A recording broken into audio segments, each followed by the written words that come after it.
"You'll love it here, Patricia," my daughter said. I was standing in what used to be my driveway. The woman unpacking boxes from the moving truck wasn't me. "There's so much light in the morning." Emma handed her mother-in-law the key ring, the same keys I'd held 3 months ago when I'd signed the wire transfer, $500,000. Patricia smiled at me. "You're the father? Emma's told me so much. This house is absolutely perfect." I looked at my daughter. She wouldn't meet my eyes. Before we continue, please subscribe to the channel and write in the comments what time it is where you are now. I'm 72 years old, built houses for 46 years before my knees finally gave out. Know what $500,000 represents? About 8 years of my life. That's not counting overtime. Not counting the jobs I took in winter when most crews went home. Emma had called me in February. "Dad, we found it. The house.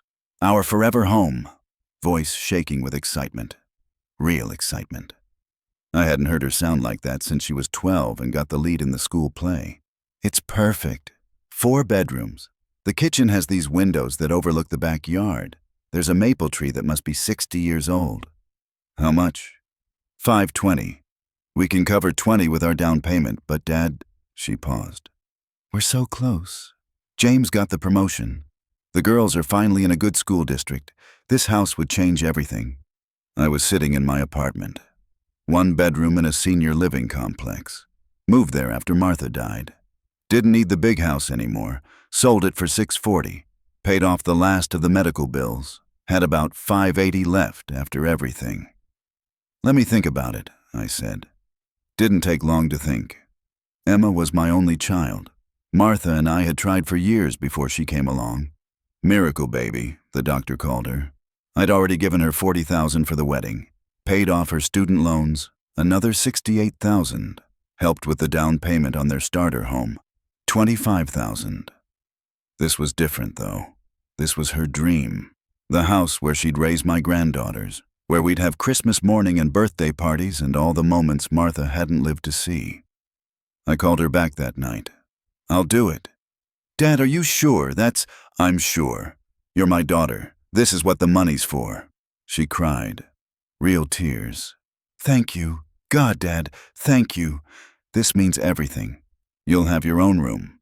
The 4th bedroom. Whenever you want to visit, it's yours. The girls are already planning how to decorate it for you." I wired the money March 1st. $496,000 to be exact. Kept some back for closing costs and fees. My banker, Tom, had known me 30 years. "Walter, that's most of your savings." "I know. Just want to make sure it's for my daughter's house. I'm sure." He processed it. Took about 15 minutes. Almost 50 years of carpenter wages gone in 15 minutes. Felt strange. Also felt right. This was what fathers did. Emma texted me photos every day during closing. The inspection, the appraisal, the final walkthrough. "Dad, the maple tree has a swing. The previous owners left it. Lily is already calling it her tree." I'd asked her to put my name on the deed.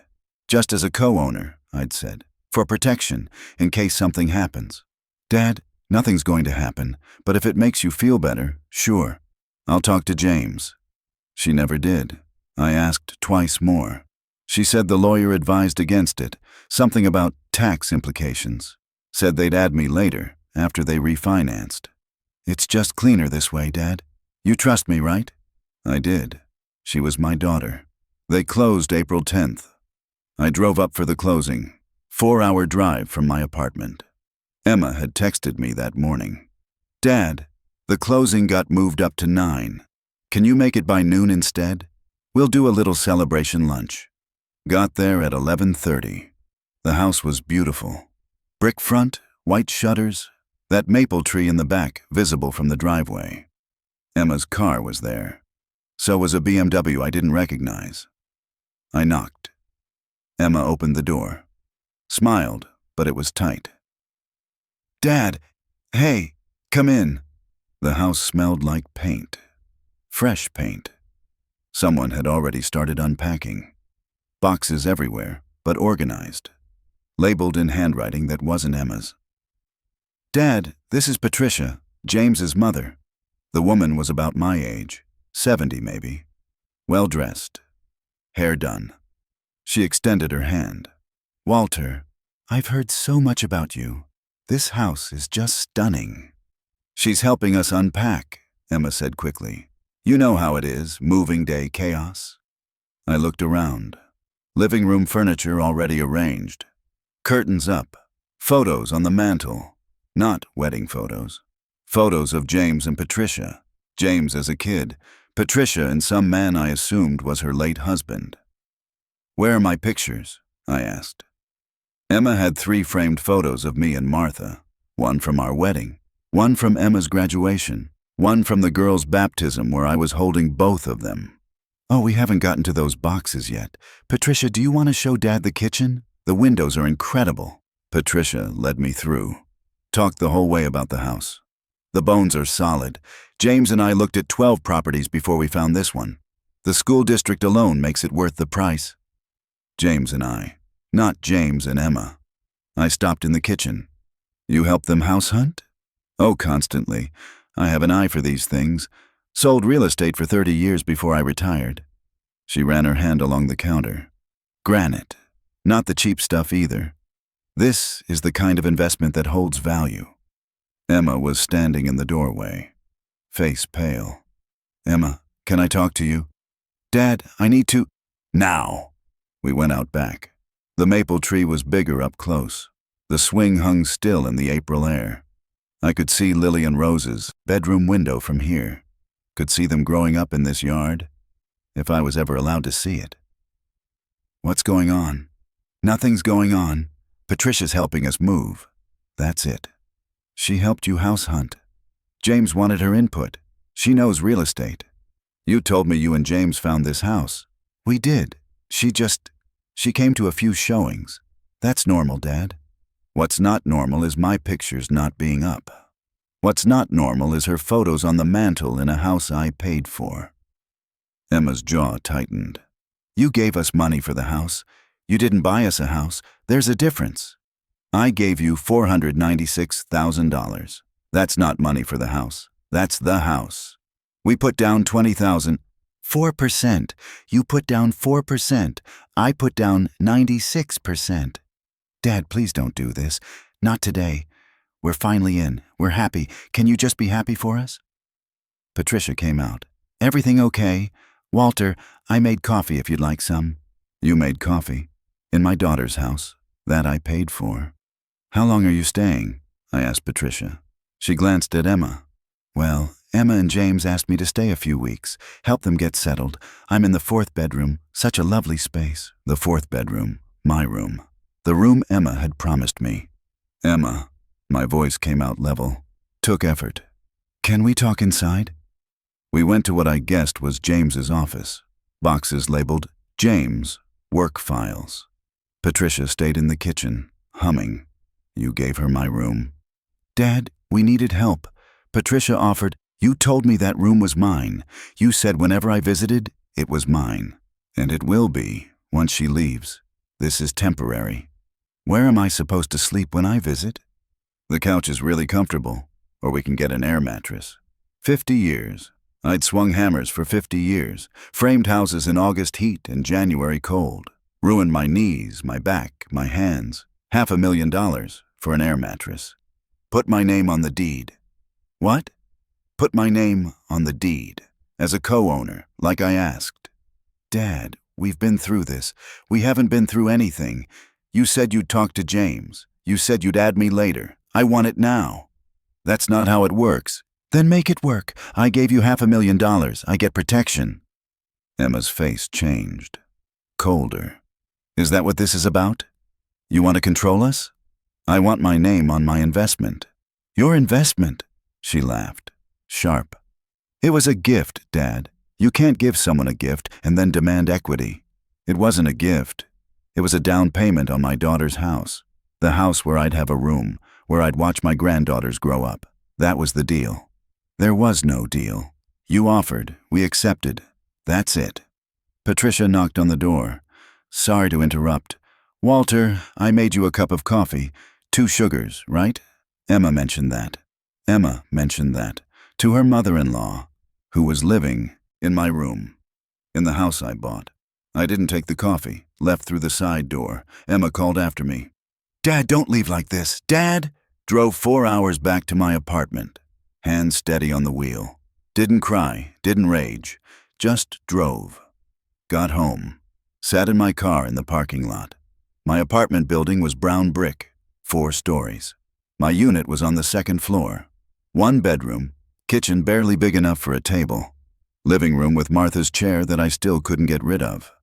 Martha had died 3 years ago. Lung cancer. Never smoked a day in her life. 6 months from diagnosis to gone. We'd been married 48 years.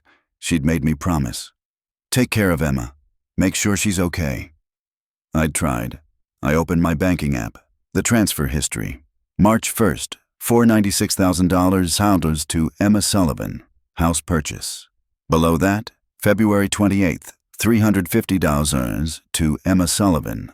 Girls' dance recital costumes. February 14th, $800 to Emma Sullivan. Emergency car repair. January 30th, $12,200 to Emma Sullivan. Dental work James's insurance won't cover. I scrolled back. Months. Years. The numbers blurred into a continuous hemorrhage. $2,400 in 2023 for the girls' private preschool. $5,600 in 2022 for Emma and James's anniversary trip to Napa. $3,200 in 2021 for James's father's funeral expenses. $8,900 in 2020 for their kitchen renovation in the starter home. Not counting the wedding, not counting the student loans, not counting the first down payment. I added it up. Took me an hour. Spreadsheet on my laptop. $634,300 in 8 years. Not counting birthday gifts, not counting Christmas, not counting the times I'd watched the girls last minute because Emma had a work thing or James had a golf thing or they just needed a break. Watched the girls 41 times last year. Counted them in my calendar. Emma called, usually 2 hours before. "Dad, can you take them? Something came up." Never asked if I had plans. Just assumed. Phone calls came every month, sometimes twice a month. Always started the same way. "Dad, I need to ask you something." Never. "Dad, how are you?" Never. "Dad, want to get lunch?" Never. "Dad, tell me about Mom." Just, "Dad, I need to ask you something." I visited the starter home 23 times in 5 years. They visited me 4 times. Christmas 2019, Easter 2021, my birthday in 2022, Martha's funeral in 2020, 90 minutes average, each visit. Timed them without meaning to. Emma always had somewhere else to be. The girls have a thing. James's mother is expecting us. Long drive, Dad, you understand? I understood. I'd become an ATM that occasionally got invited to holidays, when Emma remembered. My phone buzzed. Emma. "Dad, I'm sorry about today. Can we talk?" I stared at the text. Not, "I'm sorry for giving away your room." Not, "I'm sorry for not putting your name on the deed." Just, "I'm sorry about today." Like it was my fault for being upset. I didn't respond. She called. I let it go to voicemail. "Dad, you're being ridiculous. Patricia is helping us. That's what family does. You should be grateful we have extra support. Call me back." I should be grateful. Another text an hour later. "Dad, the girls are asking about you. Don't punish them because you're mad at me," using my granddaughters as leverage. I turned off my phone. The apartment was quiet. Same apartment Martha and I had toured together after we sold the house. "It's cozy," she'd said. Meant it was small, but she'd smiled. "We'll make it work." We'd had 3 months here together before the cancer took her. Some mornings I still reached for 2 coffee cups instead of 1. I sat in her chair, leather worn smooth from years of her reading. Could still smell her lotion if I closed my eyes. Lavender. "I messed up," I said to the empty room. "I should have put my name on it. Should have made it a legal thing." Martha would have known what to do. She'd always been the smart one. I built houses. She built boundaries. "You're too soft with Emma," she'd said once. After we'd paid off the student loans. "She needs to learn to stand on her own. She's our daughter." She's 34 years old with a husband and a career. She doesn't need us to pay for everything. But I'd kept paying. Because that's what fathers did. Because I had the money and she needed it, and wasn't that the point? To help your kids? Except Emma didn't need help. She needed a bank. And I'd just given her my biggest withdrawal. My phone buzzed again. I'd turned it back on. James this time. Walter, Emma's very upset. Whatever is going on between you two, it needs to stop. We have enough stress with the move. We don't need drama. Drama? $500,000 wasn't drama. But asking for my name on the deed was. I texted back. Put my name on the house as co-owner. That's all I'm asking. 3 dots appeared. Disappeared. Appeared again. That's not possible. The mortgage is in our names. Adding you now would require refinancing. We just closed. Ask me in a year. A year? Why not now? Because we just told you. Refinancing costs money. We don't have money right now. We just bought a house. With my money.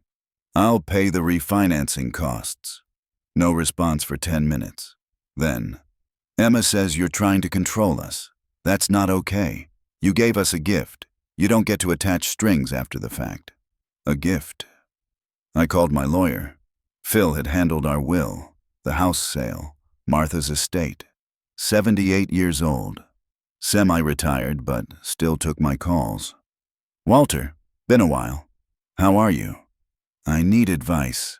I gave my daughter money for a house. $500,000. She promised to put my name on the deed. Now she won't. Silence. Then, did you get that promise in writing? No. It was a family thing. I trusted her. Walter, Phil sighed. Do you have any documentation? Texts, emails, anything saying this was a loan or investment, not a gift? I have texts about the house, about her thanking me, about her saying I'd have a room there. Having a room is an ownership. That's a verbal agreement at best. Unenforceable. So I'm screwed. Unless you can prove it was a loan with expectation of repayment or equity, yes. IRS treats transfers like that as gifts, especially parent to child. You'd need documentation showing clear intent otherwise. I hung up, sat there staring at the wall. $496,000 gone. No legal recourse, no ownership, no room, no daughter, really, when I thought about it. Just someone who called when she needed money. My phone rang. Emma. I answered. Dad, James said you're demanding to be on the deed. That's insane. You gave us money for a house. You didn't buy yourself part of our house. I said you'd have a room when you visit. You will, once Patricia leaves. When is she leaving? I don't know. Few weeks. Maybe a month. She's helping us. She made herself coffee in your kitchen like she lives there. She's family, Dad. James's mother. Of course she's comfortable here. I'm family. I paid for that house. You contributed to our down payment. 96% isn't contributing. It's buying. That's not how this works. Her voice went sharp, high. You can't just demand ownership of our house because you helped us. Helped. $500,000 was help. Emma, I need you to put my name on the deed. Not as a gift, not as help, as protection. I'm 72. If something happens to me, that money needs to be accounted for. Nothing's going to happen to you. Martha was 68, healthy, dead in 6 months. Things happen. Dad, you're being morbid. I'm being realistic. Put my name on the deed or pay me back. Silence. Then, are you serious right now? Completely. You want us to pay you back $500,000? I want my name on the asset I purchased. If you can't do that, then yes, I want repayment. She laughed, wild. We don't have $500,000, Dad. We just bought a house. With your help, which we appreciated. But we can't just write you a check. Then put my name on the deed. We can't. We explained this. Refinancing costs money we don't have. How much? What? How much does refinancing cost? I don't know. 20,000, 30. Plus it restarts our mortgage rate. We got in at 4.3%. Rates now are 7. We'd pay hundreds more a month. I'll cover the difference. For a year, until rates drop. Dad, this is insane. This is protection for me, for my investment. It wasn't an investment. It was a gift. You can't take back a gift. I'm not taking it back. I'm asking for what you promised. My name on the deed. You said yes. I'm holding you to it. I said we'd talk about it. You said I'd have a room. You said whenever I wanted to visit. You said this was our family home. That means me too. Of course it means you, but that doesn't mean ownership. Then, what does it mean? No answer. Emma, what does it mean? It means you're welcome here. When you visit. That's what family means. Family means I sleep on the couch while your mother-in-law takes my room? She's helping us settle in. I gave you $500,000. I think I've helped enough. I hung up. Hands shaking now, rage building, the kind of rage that sits in your chest and makes your vision sharp. I'd built houses for 50 years. Know what contractors fear? An angry man with documentation. I opened my laptop, started a folder, titled it Emma, House Investment. Downloaded every bank statement, every transfer, every text about money, every email, every conversation I could reconstruct. March 1st, $496,000 wire transfer. Memo. Emma house purchase. February 12th, text from Emma. Dad, we found the house. It's perfect. Can you help us? February 13th, my response. How much do you need? February 13th, Emma. $496. I know it's a lot, but this is our forever home. Your forever home too. You'll have your own room. We'll do Sunday dinners. The girls are already planning Grandpa's space. February 14th. My response. Let me talk to my banker. I want to make sure this is done right. I'd like to be on the deed. For protection. February 14th. Emma. Of course. Whatever you need. This is a family investment. Family investment. There it was. Not gift. Investment. I screenshot everything, saved it, backed it up to a thumb drive, called Phil back. I have texts calling it an investment. Her words, family investment. That's better. But Walter, even with that, this is a mess. Family law is complicated. You'd need to sue your own daughter to force equity. Is that what you want? I want what I paid for. Then talk to her first. Show her the texts. Remind her what she promised. If she won't budge, you'll need to decide if it's worth destroying your relationship over. Phil, I don't have a relationship to destroy. I have a transaction partner who occasionally lets me babysit. He was quiet. Then, send me everything you have. I'll draft a letter. Formal request for equity or repayment. Sometimes seeing it on legal letterhead makes people take it seriously. Do it. I sent him the files. 2 hours later, he emailed me a PDF. Formal demand for equitable interest to Emma Sullivan and James Sullivan. From Walter Harrison. By counsel Philip Morrison. Escrew. Property located at 847 Maple Ridge Drive. It was 4 pages, legal language, but the summary was clear. Add me to the deed as 96% owner, or return $496,000 within 30 days. You want me to send this? Phil asked when I called. How else do I send it? Certified mail, return receipt, creates legal record. Do it. Walter, last chance. This will blow up your family. My family blew up when my daughter gave my room to her mother-in-law. He sent it. 3 days later, Emma called, screaming. What the hell is this? You're suing. I'm requesting what you promised. We can't give you $500,000. We don't have it. Then add me to the deed. We explained why we can't. And I explained I'll cover the costs, refinancing, rate difference, closing costs, everything. That's not the point. What is the point? The point is you're treating us like criminals. We're your family. Family doesn't steal $500,000. We didn't steal anything. You gave it to us. Under the condition I'd have ownership. You called it an investment. Your words. I didn't mean... I have the texts, Emma. This is a family investment. February 14th. Want me to read it to you? Silence. You lied to me. You promised me a room, ownership, a place in your home. Then you gave it all to Patricia. We didn't give her anything. She's staying with us temporarily. In my room. That I paid for. It's not your room. Then whose room is it? Because it's not mine, and I'm the one who bought it. She hung up. James called an hour later. Walter, you need to stop this. Emma is devastated. She's crying. She feels attacked. She should feel guilty. She took my money and shut me out. We haven't shut you out. You're welcome any time. To sleep on the couch. For God's sake, it's temporary. My mother's helping us move. Your mother is living in the room Emma promised me, using the house I bought, and I have no legal protection. You want legal protection? From your own daughter? What kind of man does that? The kind who just learned his daughter sees him as a bank. That's not fair.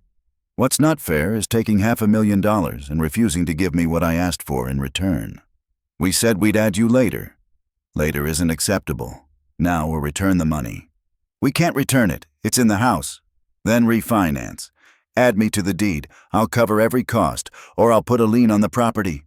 You can't do that. Phil says I can. Want to test it? He hung up. I sat there, hands steady now, coffee cold. Forgot I'd poured it. This was happening. I was going to war with my daughter over a house I'd bought her.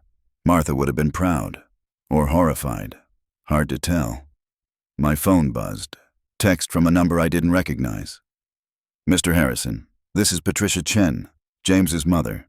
I understand there's been some conflict regarding the house. I want you to know I'm only here temporarily. I hope we can resolve this as family.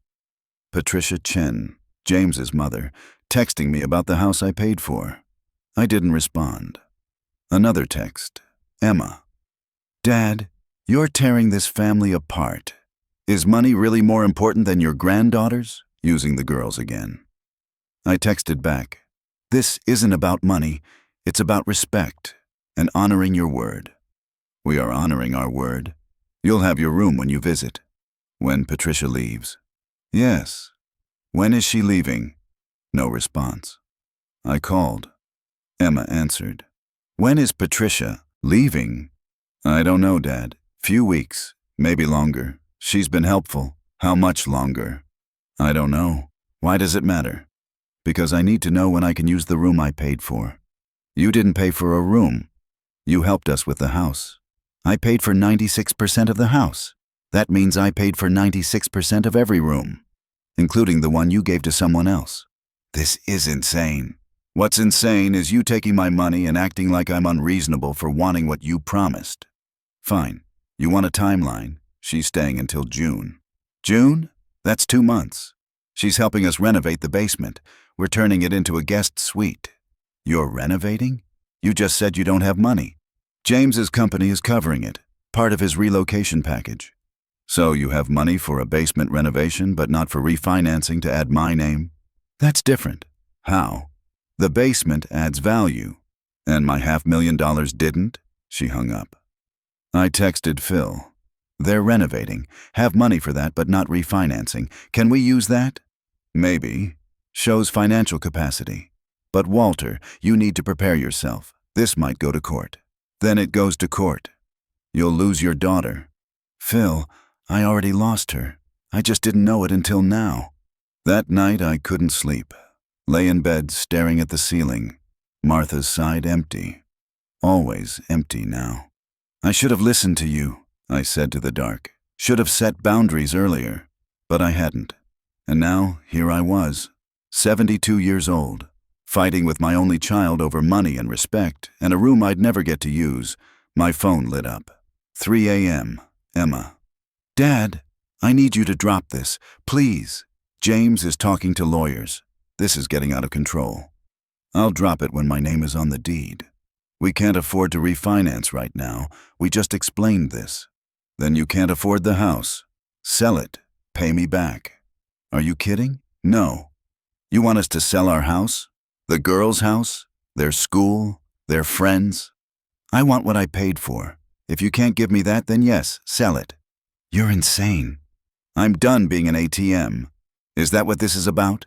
You think we used you? I don't think it, Emma. I know it. $600,000 in 8 years. You call every month asking for money. You never ask how I am. Never visit unless you need something. I'm a bank to you. That's it. That's not true. When's the last time you called just to talk? Silence.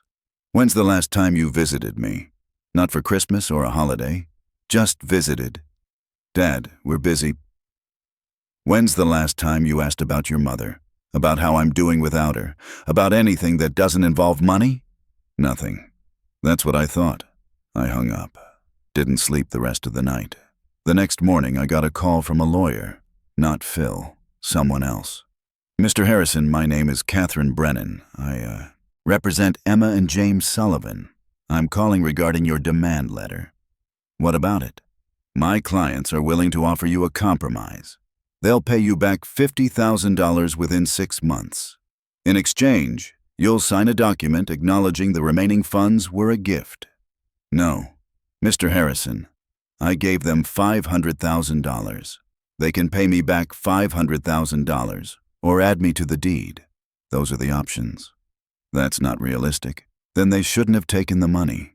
Mr. Harrison, if you pursue this, it will destroy your relationship with your daughter. Is that really what you want? What I want is what I paid for. They're the ones destroying the relationship. I'm trying to help you avoid litigation. I don't need help avoiding litigation. I need my daughter to honor her word. I hung up. Phil called an hour later. Walter, they're filing a motion to dismiss, claiming the money was a gift. We'll need to fight this. Then we fight. It'll cost you $20,000 in legal fees, maybe more. I've already spent $500,000. What's 20 more? You're sure? I thought about Emma's voice. Dad, I need to ask you something. Thought about the texts, the calls, the emergencies that always needed money. Thought about Patricia unpacking boxes in my room. I'm sure. The lawsuit took 3 weeks to file. Phil handled everything. Breach of oral contract, unjust enrichment, fraudulent inducement, legal words for she lied and took my money. Emma called when she got served. You're actually suing us. Your own daughter. I'm recovering my investment. This will bankrupt us. Then you shouldn't have spent money you couldn't pay back. We thought it was a gift. You called it an investment. February 14th. I have the text. I didn't mean it like that. What did you mean? I meant we were investing in our future, our family's future. My future included a room in that house. Where is it? Being used by Patricia while she helps us. For how long? I don't know. Then I'll wait for the court to decide. She started crying. Dad, please. The girls keep asking why Grandpa is mad. What am I supposed to tell them? Tell them Grandpa gave you a lot of money for a house and you broke your promise. They're 7 years old. Then tell them something else.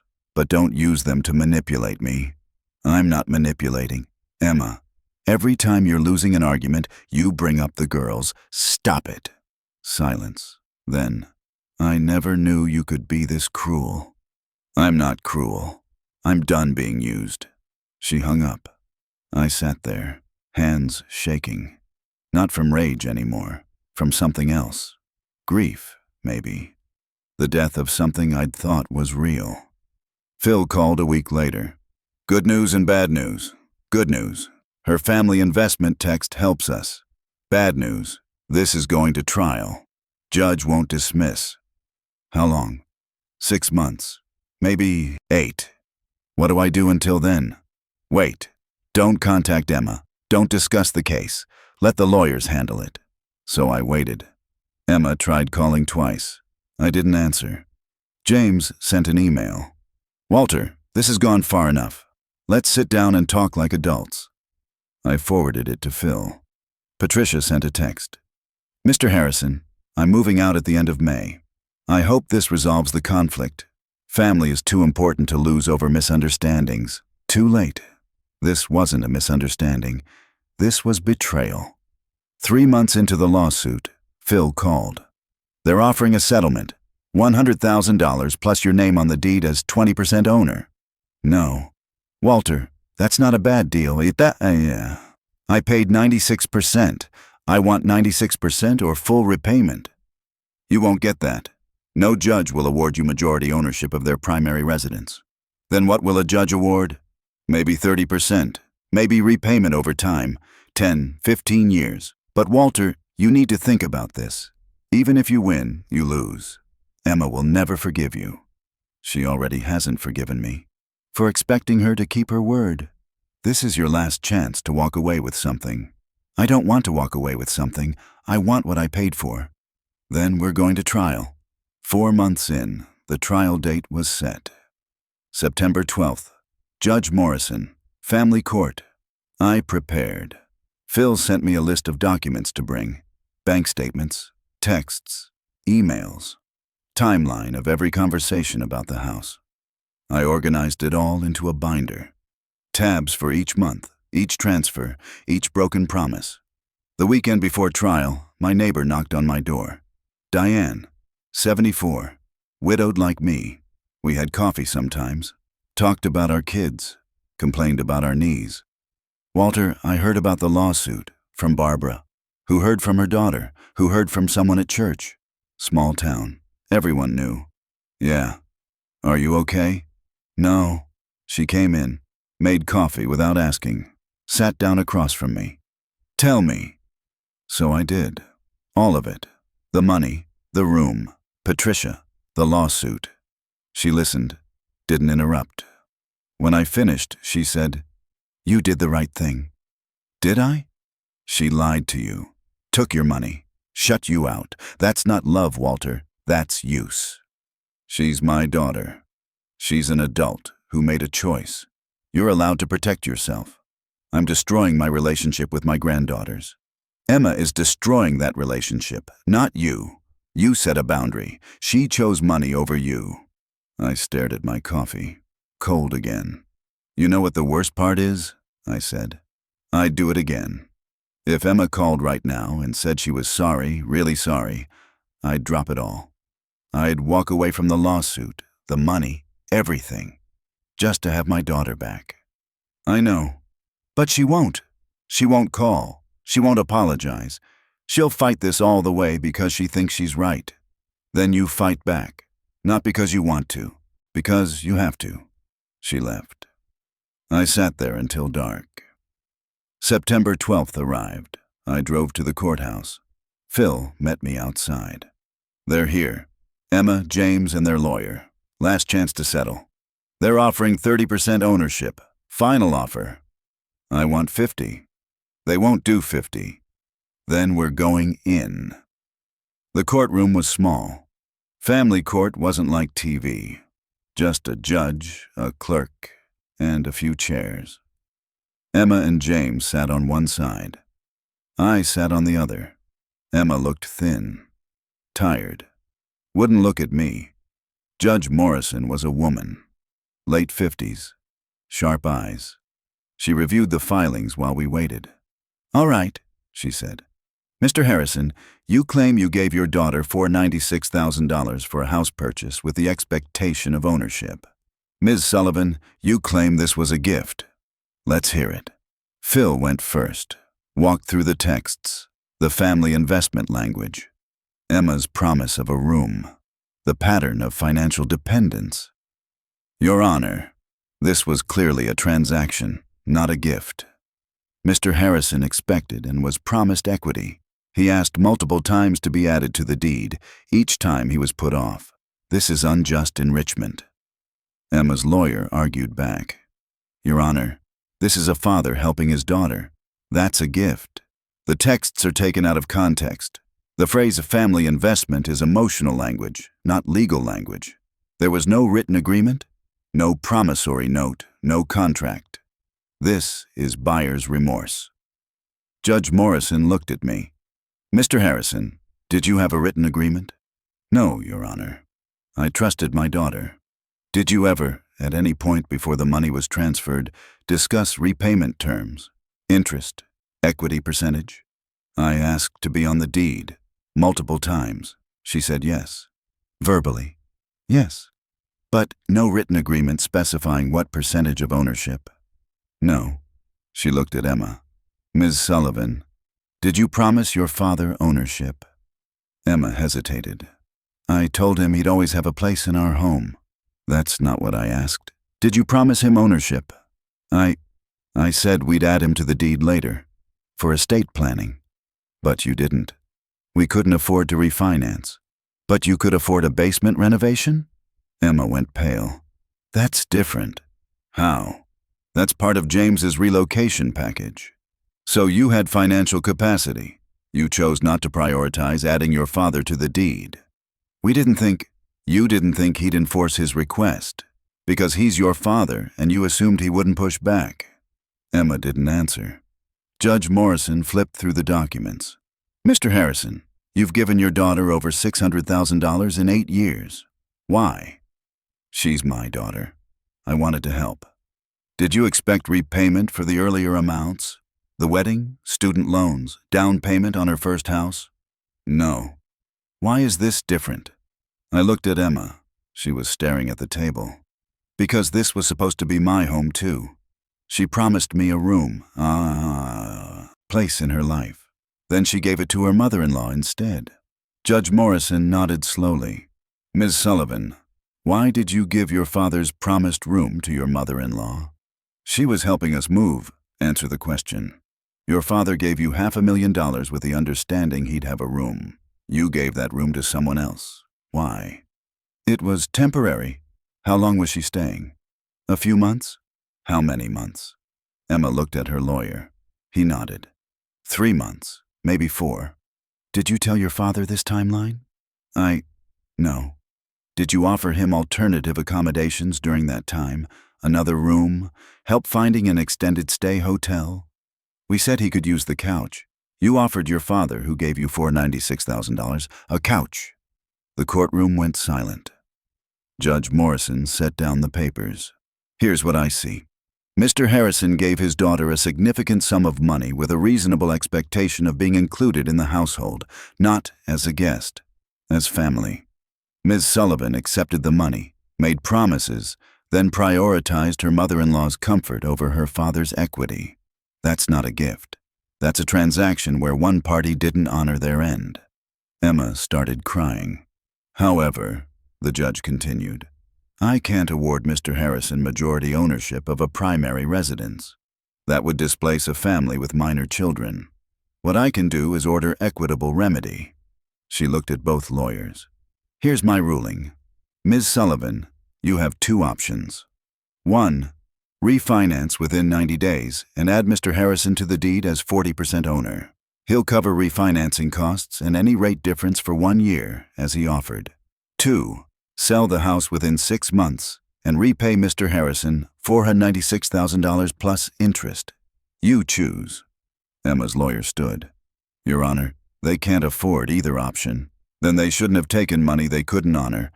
This case is about integrity, counselor. Your clients made promises. They need to keep them. She banged the gavel. 90 days. Next case. I walked out. Phil patted my shoulder. You won. Didn't feel like winning. Emma caught me in the hallway. James was holding her up. She looked broken. Dad, we can't do this. Either option ruins us. You should have thought of that before you broke your word. Please. The girls. Don't. I held up my hand. Don't use them. You made your choice. Live with it. I walked away. Hands steady, eyes dry. Got to my car. Sat there for a long time. My phone buzzed. Text from Diane. How did it go? I won? Good. Come over. I made dinner. I drove to her place. She had pot roast waiting. Martha's recipe. I'd given it to her years ago. We ate in silence. Then she said, Do you think they'll refinance or sell? Sell. They can't afford the refinancing. Even with me covering costs, their pride won't let them. What will you do with the money? I don't know. You could buy your own place. Small house. Something with a yard. I thought about it. A house. My own house. No landlord. No thin walls. Space for the girls to visit. If Emma ever let them. Maybe, I said. 6 weeks later, Emma texted, We're selling. You'll get your money. Hope you're happy. I wasn't happy, but I was done being used. The house sold in 3 weeks. Hot market. Sold for $545,000. Emma and James cleared enough to pay me back and cover their closing costs. They moved into a rental, 2-bedroom apartment. I got a check, $496,000, plus $18,000 in interest and legal fees. Deposited it. Stared at the balance. Right back where I started, minus 3 years of my life and my relationship with my daughter. But I had something I didn't have before. Boundaries. I bought a small house, 3-bedroom ranch, 20 minutes from my old apartment. Cost $280,000. Paid cash. Set up 1 bedroom as mine, 1 as an office, 1 as a guest room. For the girls, if they ever visited. Emma didn't call, didn't text, blocked me on social media. James sent 1 email. I hope you're satisfied. You got your money. We lost our house. The girls ask about you every day. I tell them Grandpa had to go away for a while. Emma can't even say your name without crying. Hope it was worth it. I didn't respond. 3 months after I moved into my house, there was a knock at the door. Diane. She'd followed me to the new place, brought a casserole. Housewarming gift, she said. Also, I'm your new neighbor. Bought the place 2 doors down. You're kidding. Nope, my apartment was too small anyway, and you make good coffee. She became my family, real family, the kind that shows up, that calls just to talk, that doesn't need anything except company. We had coffee every morning, dinner twice a week, watched game shows and complained about our kids and helped each other with yard work. She never asked about Emma, knew better. 1 year after the trial, I got a letter from Lily, my granddaughter, 8 years old now. Dear Grandpa, Mom says you moved away. I miss you. Can I visit? Love, Lily. My hands shook holding it. Return address, Emma's rental. I called Phil. Can I respond? Legally? Yes. She's your granddaughter. But Walter, this could be a trap. Emma might be using her to contact you. I don't care. She's 8. She didn't do anything wrong. I wrote back. Short letter. Dear Lily, I miss you too. I'd love for you to visit. Here's my new address. Ask your mom if it's okay. Love, Grandpa. Sent it. 2 weeks later, Emma called. First time in a year. Did you write to Lily? She wrote to me first. She found your letter in my drawer. From before. I didn't show it to her. But she wrote to me anyway. Silence. She wants to visit you, Emma said quietly. I'd like that. I don't know if I'm ready. Emma, this isn't about you. This is about Lily. She's 8. She misses her grandfather. Don't punish her because you're mad at me. Long pause. You really don't see it, Dad. You? What you did to us? I see exactly what I did. I set a boundary. I asked for what you promised. You couldn't handle it. You sued us. You made us sell our house. I asked to be added to the deed. You refused. The judge gave you options. You chose to sell. We couldn't afford to refinance. You could afford a basement renovation. That's not the same. Emma, I'm done arguing about this. I'm not sorry for protecting myself. If you can't accept that, fine, but don't keep Lily from me because of it. She was quiet. Then, Saturday, 10 a.m., I'll drop her off. 2 hours. Thank you. Don't thank me. I'm doing this for her, not you. Saturday came. Emma pulled up in a Honda Civic, used. The BMW was gone. Lily got out, taller, hair longer. She ran up the driveway. Grandpa! I hugged her. She smelled like strawberry shampoo, same kind Martha used to use. Emma watched from the car, didn't get out, didn't wave, just watched. I took Lily inside, showed her the house, her room. This is mine. When you visit, yes. It's pretty. She touched the dresser, white with purple knobs. Can I bring Rose next time? Of course. We made cookies, chocolate chip, Martha's recipe. Lily talked the whole time about school, her friends, her new apartment, how they had to share a room now, but it was okay because Rose didn't snore. She didn't mention the lawsuit, didn't ask why I hadn't visited, didn't blame me for anything. She was 8. She just missed her grandpa. 2 hours went fast. Emma pulled back up, texted instead of knocking. Lily hugged me goodbye. Can I come back? Anytime your mom says yes. She ran to the car, waved from the window as they drove away. Emma didn't wave, but she brought Lily back 2 weeks later, then a month later, then every other weekend. Rose came too, eventually. They loved their room, decorated it with posters and stuffed animals, did homework at the kitchen table, helped me in the garden. Emma never came inside, dropped them at the curb, picked them up the same way. We didn't speak, but the girls visited. That was enough. Diane said, "She'll come around, eventually. Maybe. You did the right thing, Walter, standing up for yourself. Doesn't feel right, because you're a good man. Good men feel bad even when they did nothing wrong." I didn't know if I was good, but I knew I wasn't an ATM anymore. That had to count for something. If you like this story, please like it, subscribe to the channel, and share your impressions in the comments. To listen to more stories, click on the window on the right. Thank you for being with us.